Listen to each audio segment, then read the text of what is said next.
मैं ना तो तुम्हारी महंगी भेंट से प्रसन्न होता हूँ, ना दिखावटी दान दलायुता से। अगर मेरे मन को हरना है तो मुझे प्रेम से पुकारो, मैं हाजिर हो जाऊंगा। अवास्तविक चीजों को लेकर मन में कभी डर पैदा मत होने दो। वो वास्तविक नहीं है, वह ना तो कभी था और ना कभी होगा।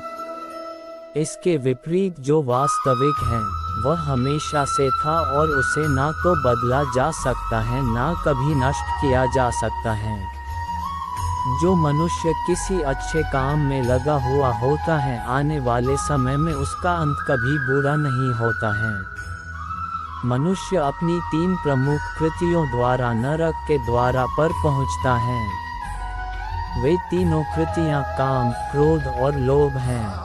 मनुष्य का समस्त निर्माण उसके विश्वास के फलस्वरूप होता है। जैसा वह सोचता है उसी के अनुरूप वह बनता है। परिवर्तन इस संसार का नियम है। एक नज़र में तुम असीम संपत्ति के मालिक बन सकते हो, दूसरी नज़र में तुम दरिद्र बन सकते हो। किसी से सच्चा प्रेम होना शुद्धता और दिव्यता का प्रतीक है। जो कुछ भी हुआ है उसमें तेरा कोई योगदान नहीं है, इसलिए तुम्हारी सारी परेशानियां व्यर्थ हैं। हर चीज़ की शुरुआत मुझसे होती है और ख़त्म भी मुझ पर आकर ही होती है। इंद्रियों से मिलने वाला सुख सच्चा नहीं होता है। इंद्रियों का सुख पहले तुमको अमृत की मिठास देगा, लेकिन बाद में तुम्हारा विनाश कर देगा। तुम अपने जीवन को सार्थक बना सकते हो, लेकिन इसके लिए तुम्हें मेरी शरण में आना पड़ेगा।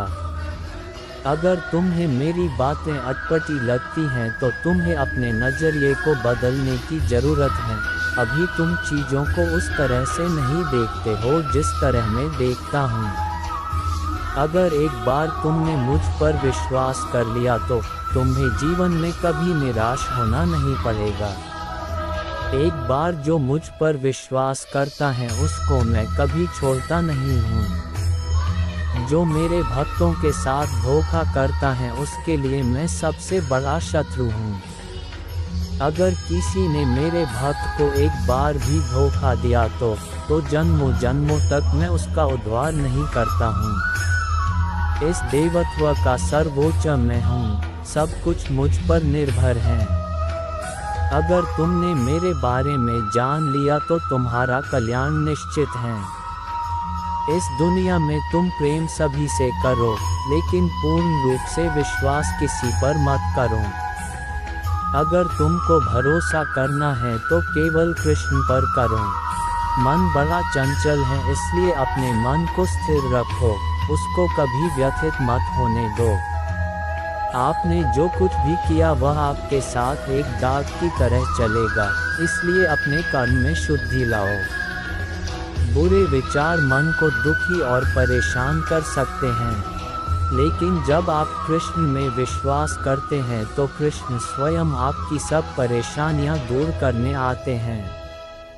मैंने अभी तक तुम्हारे शरण में आने के प्रस्ताव को स्वीकार नहीं किया है, क्योंकि तुमने अभी तक पूर्ण रूप से समर्पण नहीं किया है। जब तुम शुरुआत करोगे तो स्वाभाविक रूप से तुमको असफलता मिल सकती है।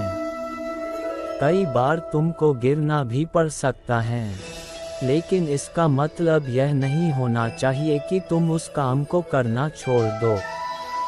एक समय आएगा जब तुम परिपूर्ण हो जाओगे और तुम्हारे सभी काम सफल हो जाएंगे। इस काम में मैं हमेशा तुम्हारे साथ खड़ा रहूँगा। मैं तुम्हारे हर छोटे बड़े कर्म में साथ दूंगा।